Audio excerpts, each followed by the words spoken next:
Buenas, les habla Adrián Fernández, estudiante de la Universidad Nacional Mayor de San Marcos, perteneciente a la carrera de Economía. En este video haré un breve análisis sobre el libro La Introducción a la Escuela Austriaca de Economía, escrito por Gabriel Zanotti. Pero ¿quién es Gabriel Zanotti? Zanotti es un profesor y licenciado en filosofía. También es un gran escritor. ¿Cómo se inspiró Gabriel Zanotti en escribir este libro? Pues Gabriel comenta que su inspiración fue la búsqueda de un mundo mejor para todos, que exista menor pobreza, menor miseria. Gabriel en esa búsqueda encontró a Ludwig Mises, el cual lo estudió desde los 16 años. 2 años después entró al servicio militar de manera obligatoria. Ahí fue donde comenzó a escribir este libro en sus tiempos libres. Pues ahora, entrando más a fondo a este libro, comenzaremos a explicarlo cada capítulo, comenzando por el primer capítulo, que es conceptos generales sobre la escuela austriaca. Antes de que exista esta escuela, ya existía una escuela que era la escuela clásica, pues esta escuela contaba con grandes aciertos y también contaba con errores, con 3 específicamente, que eran la teoría de valor, el análisis del valor de los bienes de la utilidad objetiva, y otro era la separación de la sociedad en clases. Es ahí cuando aparecieron 3 investigadores que desarrollaron la teoría de la utilidad marginal. Esta teoría acabó con los 3 errores que se cometían en la escuela clásica. Fue Menger el fundador de esta escuela austriaca, quien también es considerado padre de esta escuela. Menger, en su libro Investigaciones sobre el mercado de las ciencias sociales y de la economía política en particular, se refiere a la economía de la siguiente forma: pues por economía entendemos la actividad previsora de los hombres dirigidos a cubrir sus necesidades materiales, y por economía nacional la forma social de esta actividad. Esta cita nos indica que el ser humano actúa de forma prudente con el propósito de poder cubrir todas sus necesidades. Pero aún faltaba algo más para que esta escuela se consolide como tal. Es ahí donde aparece Mises, quien ayudó analizando las teorías del dinero y además realizó algo indispensable, ya que dio a la economía política una base metodológica seria y precisa. Como sabemos, todo ser humano busca satisfacer sus necesidades y para ello tenemos que abandonar una situación. A esta Mises la denominaba coste de acción. Pues ahora pasaremos a hablar del segundo capítulo, titulado El mercado. El mercado lo podemos definir como el proceso por el cual 2 o más personas intercambian entre sí sus bienes y servicios. A ellos lo llamamos vendedores y compradores. Son ellos mismos los que acuerdan el precio del bien que se dispone a intercambiar, pues el precio es la evaluación del bien que es acordado entre el vendedor y el comprador.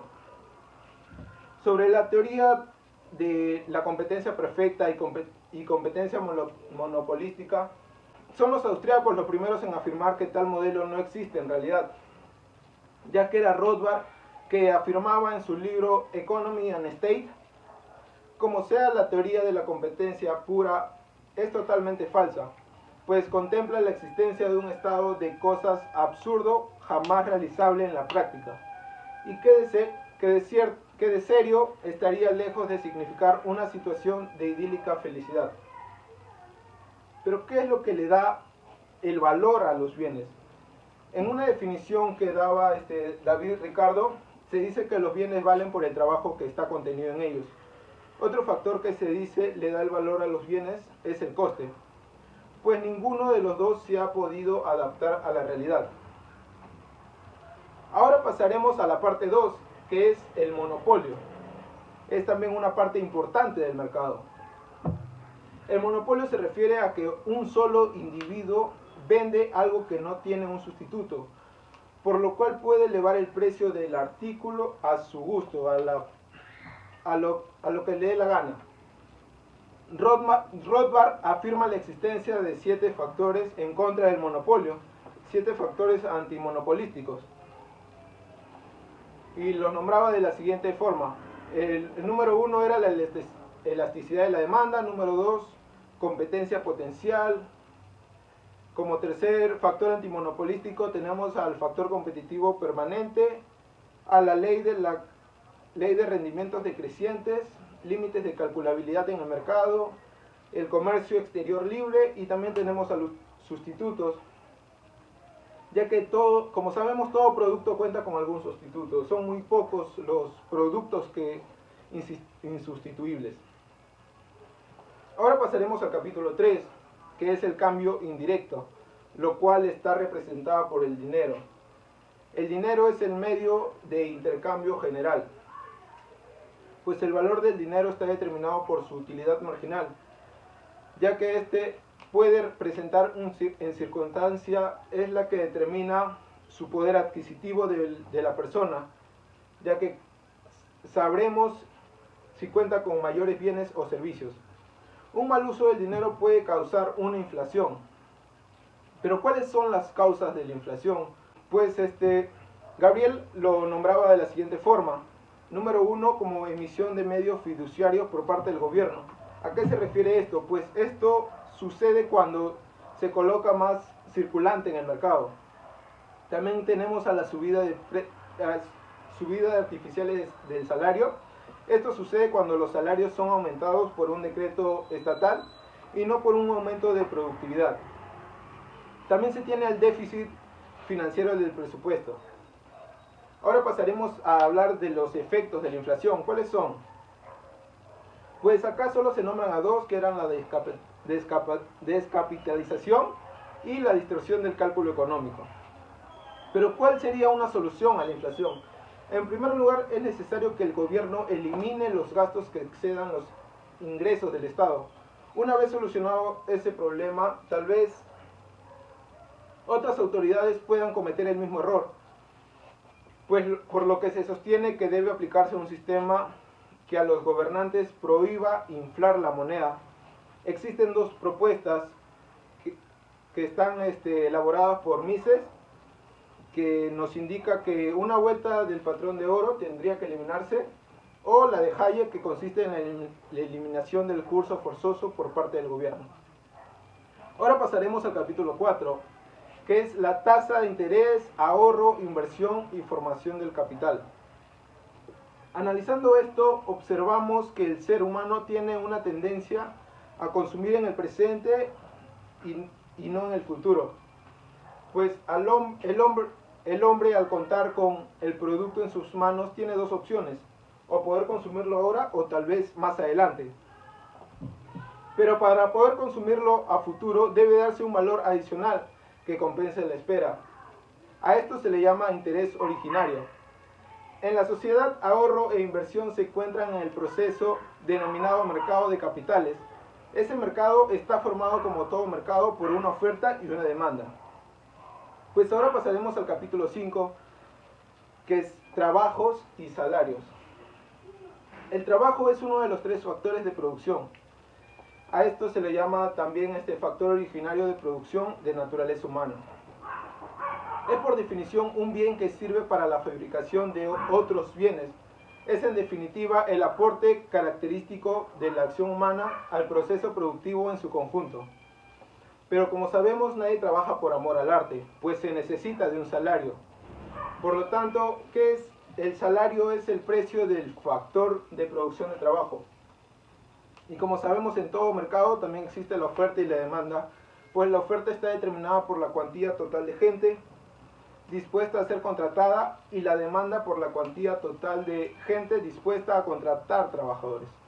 El trabajo en cuanto a mercancía significa que la fuerza laboral se alquila, manteniendo el oferente la propiedad de su factor de producción. Recordemos que el capital está formado por naturaleza más trabajo. Cada unidad de trabajo, por lo tanto, aumentará el valor.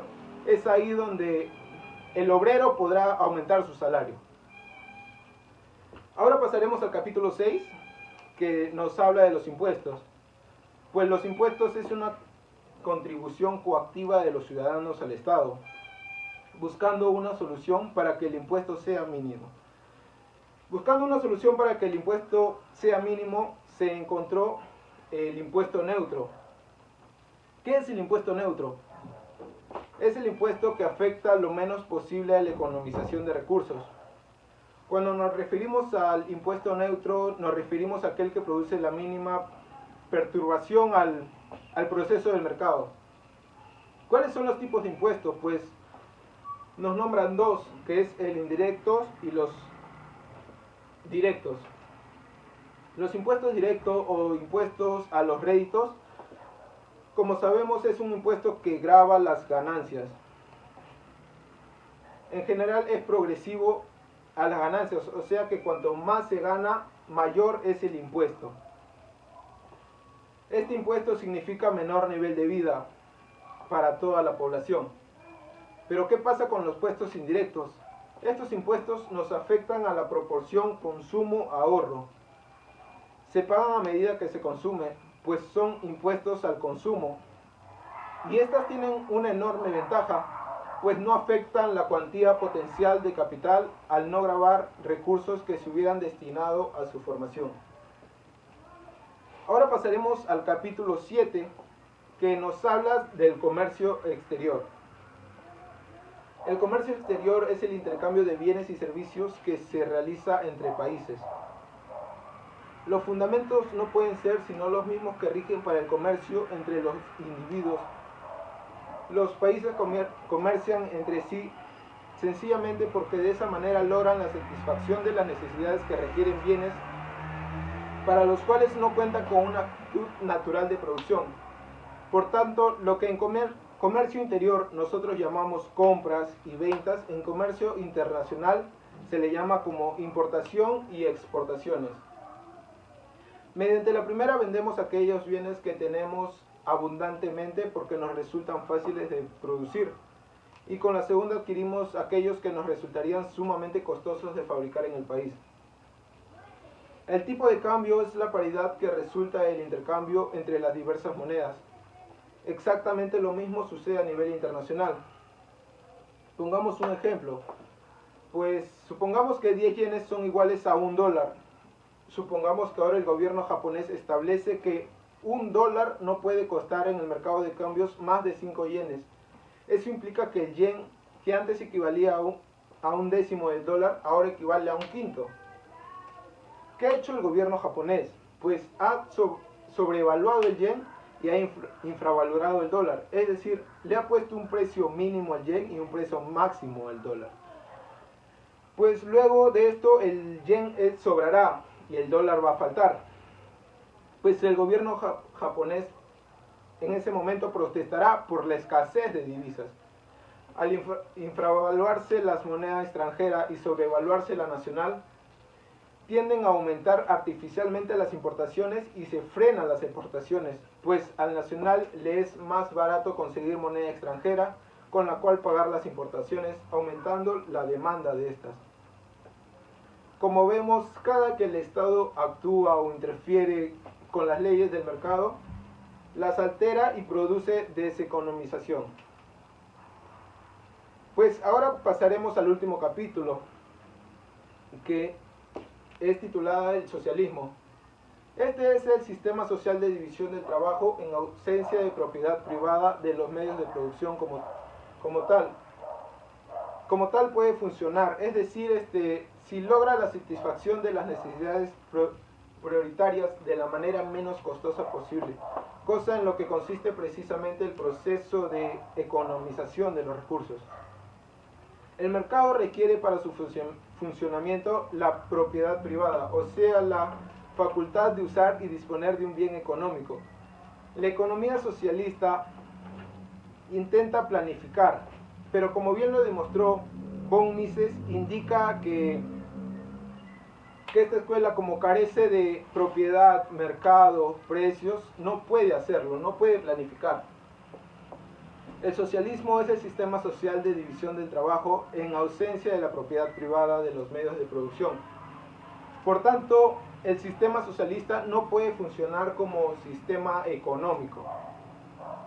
En el socialismo es impracticable el cálculo económico, por carecer de precios que hacen posible dicho cálculo. Pues ahora pasaremos a la parte 2 de este capítulo, que nos habla del análisis sociológico. Existen tres factores de inevitabilidad del socialismo, que son la lucha de clases, la teoría de la pauperización creciente, y también tenemos a la teoría de la concentración monopolística, a la que se refiere que el Estado es el único que puede vender, ya que tiene legalmente el monopolio de todo. Pero como ya lo mencionamos anteriormente, estas tres teorías son falsas. Como último, haremos un pequeño análisis sobre la plusvalía. ¿Cómo funciona el esquema de la plusvalía? Marx